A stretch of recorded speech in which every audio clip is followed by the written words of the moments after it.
कैल्चोपोली Italian football और शायद football की हिस्ट्री का सबसे बड़ा मैच फिक्सिंग स्कैंडल।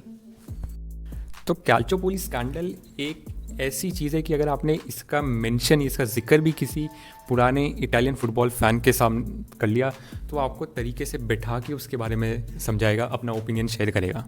ऐसा नहीं आप उससे पूछ लो कि यार मेसी या रोनाल्डो, तो वो कहेगा अरे भाई यार बोर मत कर। पर कैल्चोपोली स्कैंडल के बारे में पूछोगे ना तो तरीके से बैठाएगा। बहुत ही एक सेंसिटिव टॉपिक है इटालियन फुटबॉल फैंस के लिए। तो अब बात करते हैं कि ये स्कैंडल असली में था क्या। तो ये एक मैच फिक्सिंग या मैच के रिजल्ट्स को इन्फ्लुएंस करने का स्कैंडल था, जिसमें इटली की कुछ टॉप क्लब्स अपनी पावर को यूज़ करके सर्टन मैचेस के लिए फेवरेबल रेफरीज को सिलेक्ट करवाती थी, ताकि वो रेफरीज फिर उनकी टीम के लिए फेवरेबल डिसीजन दे सके। तो इन्वेस्टिगेशन के बाद 4 क्लब्स का नाम सामने आया, जो कि थे यूवेंटस, एसी मिलान, लाजियो और फ्योरेंटीना।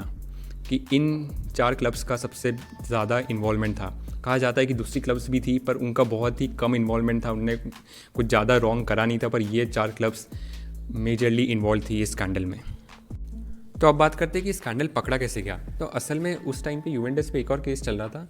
उन पे एक्यूजेशन था कि 90s के दौरान उनके क्लब डॉक्टर्स डोपिंग सब्सटेंसेस का इस्तेमाल करते थे। तो इटालियन पुलिस उस केस के लिए इन्वेस्टिगेशन कर रही थी और उस इन्वेस्टिगेशन के दौरान उन्हें कुछ फ़ोन कॉल कॉन्वर्जेशंस मिले सीरी आई के टॉप क्लब्स के टॉप एग्जीक्यूटिव्स और रेफरी डेजिग्नेटर्स के बीच में। तो इन कॉल रिकॉर्डिंग से इटालियन पुलिस को पता चला कि कुछ इटालियन क्लब्स अपनी पावर का इस्तेमाल करके अपने टीम की मैच के लिए फेवरेबल रेफरी सिलेक्ट करवा रही है, ताकि अगर मैच में कुछ भी डाउटफुल कॉल हो तो रेफरी उनकी टीम के फेवर में डिसीजन दें। तो जनरल टर्म में इसे एक मैच फिक्सिंग स्कैंडल बोला जाता है, पर मैच फिक्सिंग से ज़्यादा ये मैच में एक फेवरेबल एडवांटेज लेने का स्कैंडल था। ऐसा कोई सबूत मिला नहीं इन्वेस्टिगेशन के दौरान कि मैच के रिजल्ट्स पहले से ही डिसाइडेड हो जाते थे।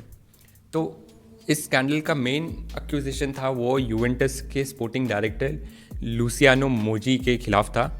और उस एक्यूजेशन के हिसाब से लुसियानो मोजी रेफरी डेजिग्नेटर की जो कमेटी है जो डिसाइड करती है कौन से मैच में कौन सा रेफरिंग करेगा, उनके साथ लिंक टाइप्स करके वो फेवरेबल रेफरीज को यूवेंटस के मैच के लिए सिलेक्ट करवाता था, ताकि अगर कुछ भी डाउटफुल कॉल हो तो वो यूवेंटस के फेवर में हो।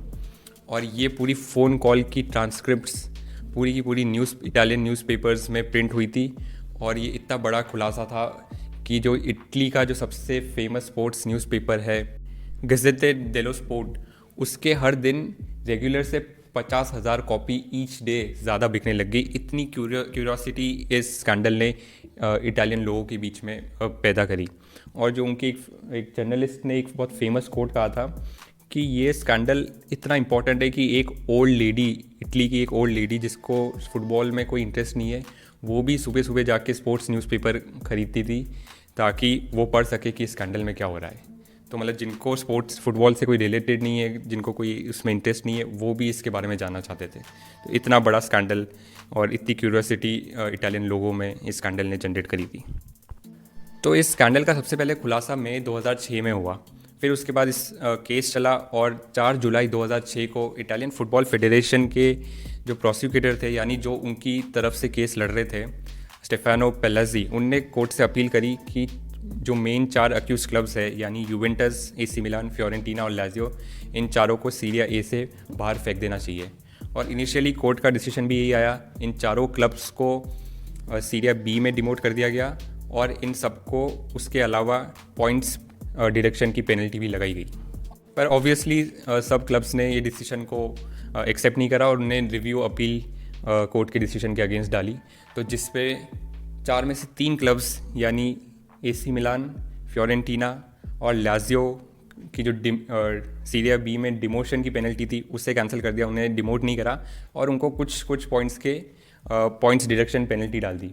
पर यूवेंटस को ये लग्जरी नहीं मिली, यूवेंटस का डिसीजन चेंज नहीं हुआ, उनको पॉइंट डिडक्शन के साथ सीरिया बी में डिमोट रखा, उनका डिसीजन चेंज नहीं हुआ। क्योंकि इन्वेस्टिगेशन के दौरान ये पाया गया था कि यूवेंटस का सबसे बड़ा हाथ था इस पूरे स्कैंडल में।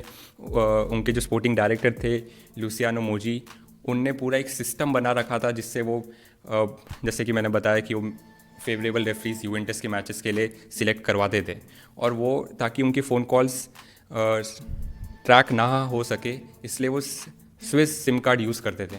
पर जैसे अब हम जानते हैं उसका कुछ फ़ायदा हुआ नहीं, फिर भी उनके फ़ोन रिकॉर्डिंग्स ट्रैक हो गए और उनकी ट्रांसक्रिप्ट्स पूरे पब्लिक में आ गए। पर ऐसा नहीं है कि सिर्फ यूवेंटस ने ही अपना ये पूरा सिस्टम बनाया था। इन्वेस्टिगेशन में पाया गया कि एसी मिलान भी एक अलग यूवेंटस जैसा ही एक सिस्टम बनाने की कोशिश कर रही थी, पर वो इन्वेस्टिगेशन में ये पाया गया कि उनने बहुत एक लेसर एक्सटेंट तक ये करा था। अभी तक इनने पूरा सिस्टम बनाया नहीं था, इसलिए उनको कम पेनल्टी मिली। और फ्योरेंटीना और लाज़ियो की जहाँ तक बात है, उन पे सिर्फ इतना था कि जो यूवेंटस ने सिस्टम बनाया था फेवरेबल रेफरी सिलेक्ट करने का, वो इन दो क्लब्स ने एक हद तक यूज़ करा था। इनका खुद का कोई सिस्टम नहीं था और बहुत लिमिटेड एक्सटेंट में उनने यूज़ करा था, इसलिए इन तीनों क्लब्स को सिर्फ पॉइंट डिडक्शन ही मिले। तो इस तरह उस टाइम की जो यूवेंटस की 109 साल की हिस्ट्री थी, उसमें पहली बार यूवेंटस इटालियन टॉप फ्लाइट से रेलीगेट हुई। और सिर्फ इतना ही नहीं, यूवेंटस से 2 लीग टाइटल्स छीन लिए गए, 2004-05 और 2005-06 वाला, और जिसमें से 2005-06 वाला लीग टाइटल इंटर मिलान को दे दिया गया।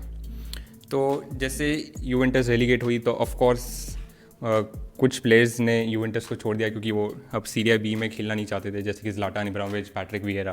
बट कुछ स्टार प्लेयर्स थे जैसे डेल पिएरो, ट्रेज़ेगेट, बुफॉन, जिन लोगों ने अपना कमिटमेंट दिखाया यूवेंटस के लिए, अपना लव और अफेक्शन दिखाया यूवेंटस के लिए, और वो उन्हें छोड़ा नहीं और यूवेंटस के साथ सीरिया बी में खेले एक सीज़न। यूवेंटस ने सीरिया बी जीती और अगले सीज़न वो वापस सीरिया ए में कम बैक कर दिया उनने। तो ये थी पूरी इन्फॉर्मेशन कैल्चोपोली स्कैंडल के बारे में। पर जाते जाते स्कैंडल का एक और एंगल या एक्स्ट्रा इन्फॉर्मेशन मैं आपको बताना चाहता हूँ कि यूवेंटस और यूवेंटस फैंस का एक्यूजेशन रहता है कि उनको बहुत हार्श पेनल्टी मिली और इंटर मिलान ने अपनी पावर का यूज़ करते हुए उन्हें कोर्ट का डिसीजन और जो कमेटी बनाई थी इन्वेस्टिगेशन करने के लिए स्कैंडल के बारे में, उसका डिसीजन इन्फ्लुएंस करा और इंटर मिलान ने अपनी पावर यूज़ करके यूवेंटस को हार्श से हार्श पेनल्टी दिलाने की पूरी कोशिश करी। पर इन एक्यूजेशन का कोई ऑफिशियल प्रूफ नहीं है, तो ये एक्यूजेशन सही है या गलत, ये मैं आपके रिसर्च और इंटरप्रिटेशन पे छोड़ता हूँ। तो इसी के साथ अब आ गए हैं हम इस वीडियो के अंत पे। आई होप कि आपको वीडियो अच्छा लगा हो, और अगर आपको ये वीडियो और चैनल की दूसरी वीडियोस अच्छे लगते हैं तो प्लीज़ लाइक, शेयर और सब्सक्राइब कीजिए। अब मिलते हैं अगले वीडियो पे। धन्यवाद।